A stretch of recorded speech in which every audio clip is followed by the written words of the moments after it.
Welcome to the 1334 podcast, where passion meets purpose in the nonprofit world. I'm Blake Barlow, and today we're honored to have Heather O'Connor join us. Heather, a Kansas native, has spent most of her life in Albany, is a dedicated nurse with 37 years of service at Phoebe, currently working as a diabetes educator. She's a proud wife, mother to 2 daughters, and grandmother to 2 granddaughters. Heather's involvement with Relay for Life spans over 25 years, intensifying 8 years ago when she joined the event lead team. Her commitment to Relay for Life is deeply personal, rooted in supporting and honoring cancer survivors. Join us for an insightful conversation with Heather as we explore more of her journey in healthcare and her unwavering dedication to making a difference. Stay tuned for this heartfelt episode. Well, thanks for joining me. Glad to be here. Thank you for having me. Yeah, it's nice to meet you. Nice to meet you. With an impressive 37-year career in nursing at Phoebe, what motivated you to choose this profession, and what has kept you passionate about it over the years? Well, I actually became a nurse by accident. When I was in college, that's not what I originally was started out to be. And one of my advisors helped me figure out what my place was. And I'm a caregiver by heart, and she said, well, how about you take a nursing class? So I did, and I fell in love with it, and the rest is history. Yeah, got stuck. Yes. That's cool. So what did you start out as? I started out as a pediatric nurse. I've always loved children. I love taking care of children, so I did that for many, many years. And then I branched out into home care, and I really loved that. It's just a whole different aspect of nursing. It's much, much more up close and personal because you're in the patient's home. You're in their environment. So I did that for many, many years. And as I had my family and my children were young, I just needed some more structured hours. So I ended up going back to the hospital to work. And now I serve as a diabetes educator. I do patient education and teach people about diabetes. That's awesome. So as a diabetes educator, what are some of the challenges and rewards that you see on a regular basis? Well, I would say the biggest challenge is getting people to understand that they need diabetes education. Really? It's, unfortunately, I won't say the biggest obstacle, but a big obstacle to diabetes is that there's oftentimes not big red flags that say, oh, your blood sugars are up, or, oh, this complication is happening. And unfortunately, you don't always know something's wrong until there is a significant complication. And so part of my job is helping you to understand and manage your disease before it gets to be a major complication that's not always fixable. Yeah.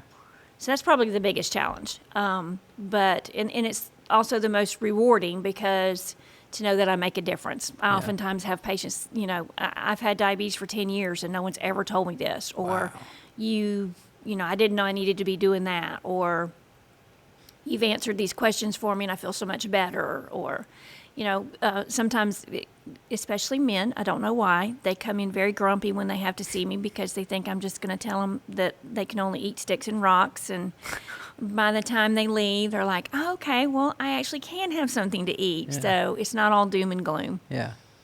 So is that how, is your nursing career in Phoebe, is that how you got involved with Relay for Life and the American Cancer Society? Yes. Years ago, when Relay was actually a 24-hour event here in Albany, Phoebe actually had a Relay team. Wow. And so I participated on that team, and I was a night shift nurse, so I was just an easy shoe-in to be a night shift walker because I was used to being up at night. So I did that for a few years and then just kind of dropped out a little bit, would get back in, this, that, and the other. And then about 8 years ago, I became much more involved, and I participate on the event lead team. What drove you to become more involved 8 years ago? 11 years ago, I was actually diagnosed with cancer myself. So I've had an up-close, view of cancer as a nurse, but it became very personal then. Yeah. So I've been on my cancer journey, and actually one of the nurses that has been on the lead team with us in the past, Kathy Shoemaker, asked me if I would be interested in chairing a survivorship committee for Relay for Life for our community event. And that has just been my passion because it was very up close and personal. And I could talk to you for the next hour about the survivorship part of it, but that's where it came from. What is that exactly? Survivorship is where we recognize our cancer survivors. So you don't have to be cancer-free to be a cancer survivor. Whether you've had cancer for 5 minutes or 5 years, you're a survivor from the moment you get that diagnosis. And survivorship is recognizing those survivors, getting them together as a support for each other. We have a survivor dinner every year. And one of the things that I hear almost every year after it was, I met such and she has the same kind of cancer I did, or I didn't know she lived down the road from me, and we've exchanged phone numbers, or, or found out we've got relatives that are the same, or we work together. So it's just connecting those survivors together so that you know that you're not alone, that you don't have to walk this journey by yourself. So, having walked through cancer, did you see the American Cancer Society in your journey at all? Oh, yes. How so?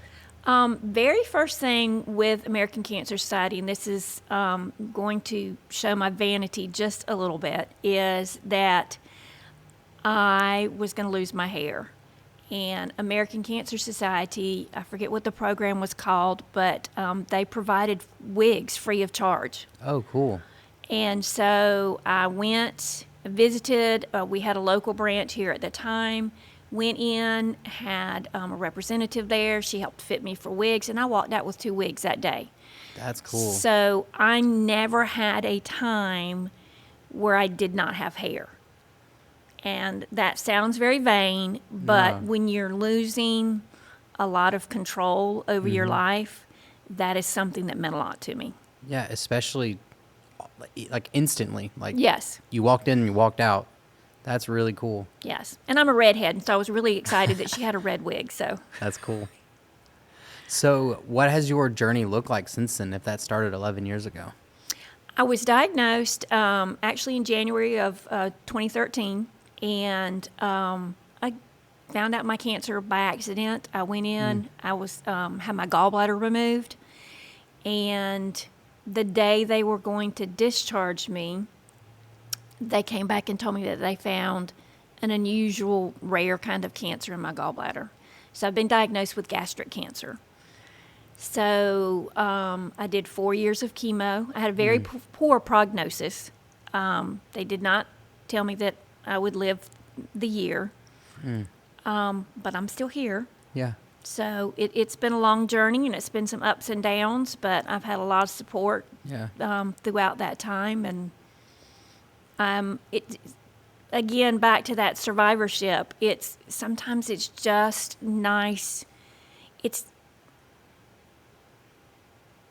I don't know how to explain it, to be able to talk to somebody who's walked that journey. You can have a great support system. My family is a huge support. My church family is a huge support. I have friends that are a great support, but they don't really know what it's like because they've never had to live it. So sometimes just being able to connect with somebody that knows what it's like to go through chemo and to just not feel good because of chemo, or lose your hair, or the other symptoms that can come from those treatments. So it's just good to have that support. Yeah. So starting from there, how have you been able to use that part of your story to help other people? Oh gosh, I think they've helped me more than I helped them. But just to be able to talk about it, I've always been very open about my journey. If there's anyone who's, like I said, they've just been diagnosed with cancer, or they've had it for a while, be able to kind of help them navigate some of those scary moments, and just to remind them that they're not alone, and that sometimes you just take it a day at a time. Sometimes you just have to take it an hour at a time. And I feel like that's just because of my experiences, because I was given such a poor prognosis to begin with. One of the things that I always try to encourage other cancer survivors to remember is that there's always hope. Yeah. There's always hope. And that textbooks aren't always right. So. Coming from a nurse of 37 years. That's right. Yeah. So, in moments of difficulty like that, how did you find your way out? Was it just looking back to hope? Like, what was it for you? Oh, what gets me through the moments? Yeah. That can be something very different. Faith, my church family. Sometimes it's just my grandchildren. Sometimes, and early on in my cancer journey, it was, what is the next event I want to make it through to? And Okay, that cool. gave That's me powerful. inspiration. So, like when I was first diagnosed, my youngest daughter was a junior in high school, and my goal was to be able to see her graduate. And then it was, I want to see my daughter get married. And then I want to see my other daughter get married. Yeah. And then it's, my grandchild's going to be born. So it's things like that. But absolutely, my faith in God and my church and friends. And for me, sometimes just knowing I make a difference. That's a big part to me is I want to feel like I've done something for the better. Yeah. Were you only diagnosed that one time? Well, I have gastric cancer, and it is metastatic cancer, so I do have stage 4 cancer. I've had, like I said, I had chemo for 4 years, which was a very long time. Yeah. I went into remission for 2 years. It came back in December of 2019. So right before COVID hit in 2020, I had a total gastrectomy, so I had to have my stomach totally removed. So that was my next part of my journey. So I've gone through that, and I've done fairly well. Yeah. I'm about to have another surgery, but we'll see how that one goes. Yeah. Staying strong and staying hopeful. Absolutely. So, seeing all that you've faced, what keeps you so resilient? Oh, gosh. Am I resilient? That's the name of my team, Tough Cookies. Gosh, I don't know that I would have described myself as resilient. I just, very early on, I asked God to give me one more. And I've said this to many people. And what I meant by that was I wanted one more birthday. I wanted one more Mother's Day. I wanted one more Easter. I wanted one more to be able to give my children a good memory. And so with that, I've just felt I got one more plus a lot more. Yeah. So I can either be happy and grateful for what I have been given or waste time, I guess, being sad about what I might not have. Yeah. I feel like your outlook, I feel like it's the right way, but I feel like it wouldn't be common, because I feel like me personally, if I were going through something like that, with everything, for some reason, I'm just always going to go to the negative first. But it's so cool to see that you're always looking at the bright side, always one more. I feel like that's such a powerful way to look at that. Well, it's what's got me through a lot. Now, I Yeah. have bad days. Now, there are days where I just want to stay under the covers. But for the most part, I feel like I've just been given this great opportunity to continue to still be here. So Yeah. I don't want to waste my moments. This episode is proudly sponsored by TMG Market Group, Localist Coffee, and the Harms family. The Harms family proudly sponsored this podcast and wanted to let other families know that you don't have to be a large business in order to sponsor something that you believe in. How does that journey play into your Relay for Life volunteer work? It's something I'm very passionate about. Yeah. Yes, I get my whole family on board with it, and they're like, oh, gosh, it's relay time. But like I said, the survivorship part of it is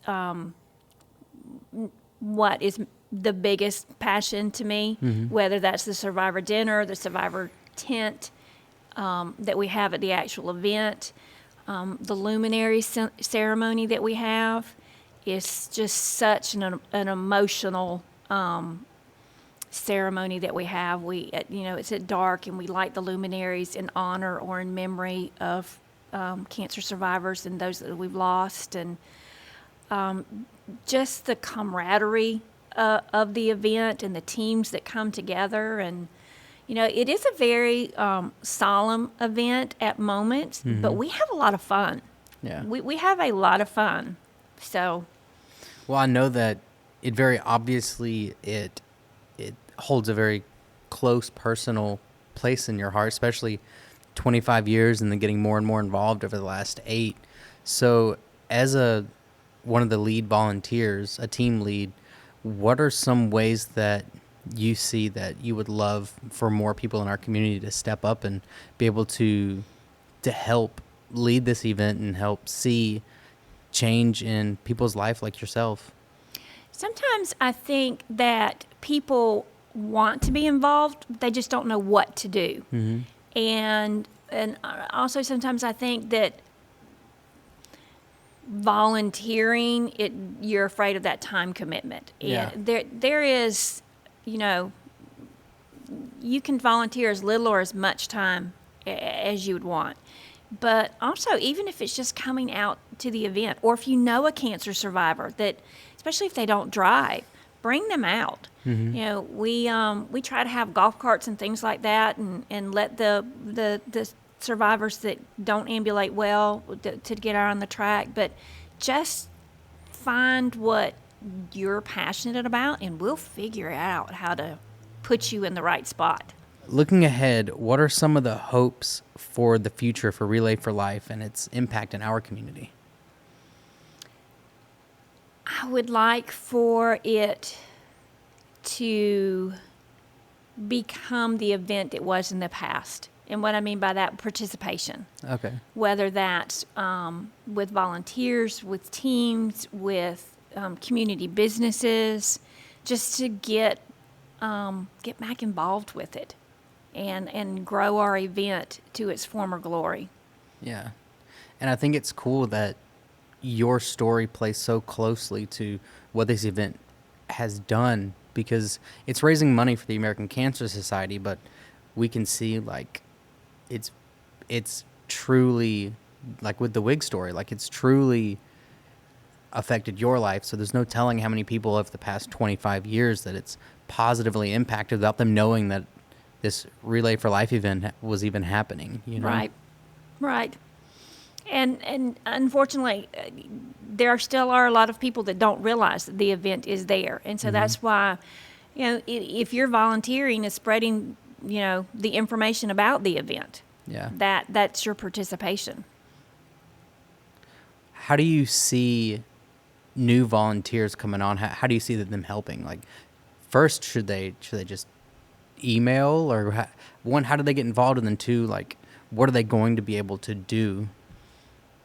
Okay. How do they get involved? They would contact either myself or Demetria, and we can give you our contact information. You can go to the Relay for Life website. It's relayforlife.org/Doherty, Lee County, Lee, Georgia, But you can join this event, and it will join specifically for the Doherty, Lee County event. If you want to join a team, if you want to create a team, or just register as a survivor. We want to know who the survivors are, first to get you on the registry so that we know you're there, so that we can get you kind of connected with survivorship dinner and those types of things. But, and then how you can volunteer is, I would say, get in contact with us and let us have a conversation and see what would be the best fit for you, because there's so many ways that you can volunteer. So you were diagnosed in January, 11 years ago, right? Yes. So how did it feel to start a new year with that news? Then or now? Then. Oh,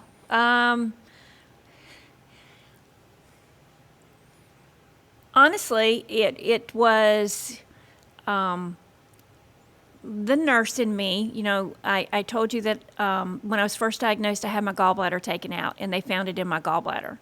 So when the doctor came to tell me, oh, by the way, we found this really unusual, rare cancer in your gallbladder, I was like, well, you took it out, so I'm good. Not realizing what was to come.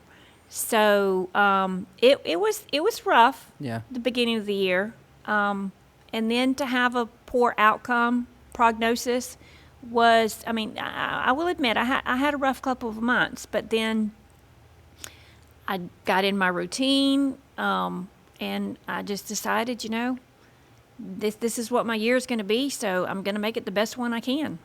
So, And then each year I just kind of look at it like, this is one more year. yeah. So Somebody, if they were starting 2024 this month in January, and they had the same, the same news, the same prognosis, what would you tell them? I would say get as much information as you can about your cancer. But then always remember that that is a textbook. Each person is not a textbook. That's just the guidelines. Mm-hmm. But get information on your cancer. What are your treatment options? What is going to be the best option for you? And then make a plan and get your support group. And just the days that you're having good days, then have a good day. Yeah. And the days that you're not having a good day, it is okay to lay in bed under the covers because tomorrow's another day. Yeah. So, but like I said earlier, sometimes it truly is just taking it a day at a time, but to always keep that hope there. Mm-hmm. And a prime example of that with hope is, I had just said I'm up for another surgery that's coming up because of my cancer. There are now treatment options that are available to me that I'm actually going to be starting in 3 weeks that 11 years ago were not there. Wow. So that is a huge part with American Cancer Society and the research that's being done and new drugs that are being developed.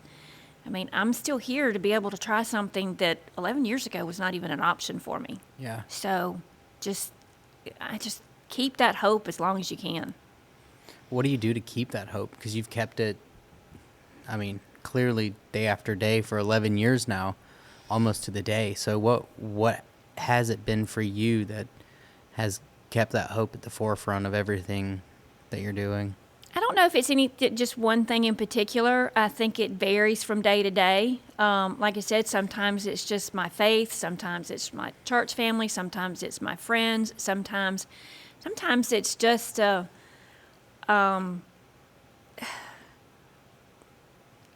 instance, again, going back to what my job is as a diabetes educator, just recently I was consulted to see a patient in the hospital, and it was on the oncology floor. And I don't typically go there just because, for a variety of reasons.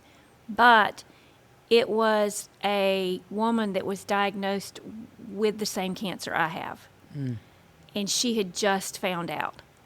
But she also had diabetes, so that's why I was called to her. Yeah. But we had a long talk, and I felt like I made a difference. I helped her, and she was just so grateful and thankful, and we still stay in contact. So it's just things like that. If I can keep my hope and be helpful to someone else, that helps me way more than it does anyone else. Yeah. Because sometimes I just feel like God puts you in a place for a reason. Because you don't realize how big of an impact you have on somebody else sometimes.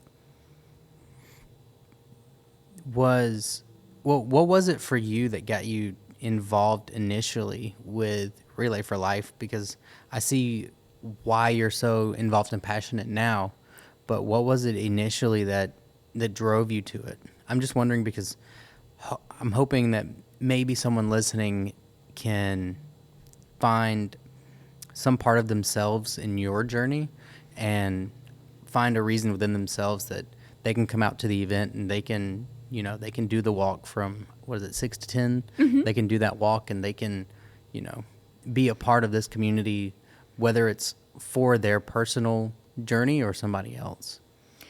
Sometimes I think just what got me involved years ago, it was a nursing camaraderie because it was a Phoebe team. Mm-hmm. And as nurses, we just decided to do it together. Mm-hmm. More recently, it's, again, because of my own journey, but my best friend was diagnosed with cancer. And so she and I formed a team together. And there's been other teams that have developed because of someone, whether that's an active team member or in memory of somebody, just to show support or honor that person. And sometimes that's just a great way to show that support and honor is by forming a team, or just, you don't even have to be a member of a team to come out and participate in the walk. Yeah. So is there anything that you would leave with our listeners today? If you are on that cancer journey, keep your hope. If you are interested in volunteering, to please get in touch with us. And if not, you just want to participate in the event on April the 19th, we will be happy for you to come. Well, thank you so much for your time. Thank you. Yeah.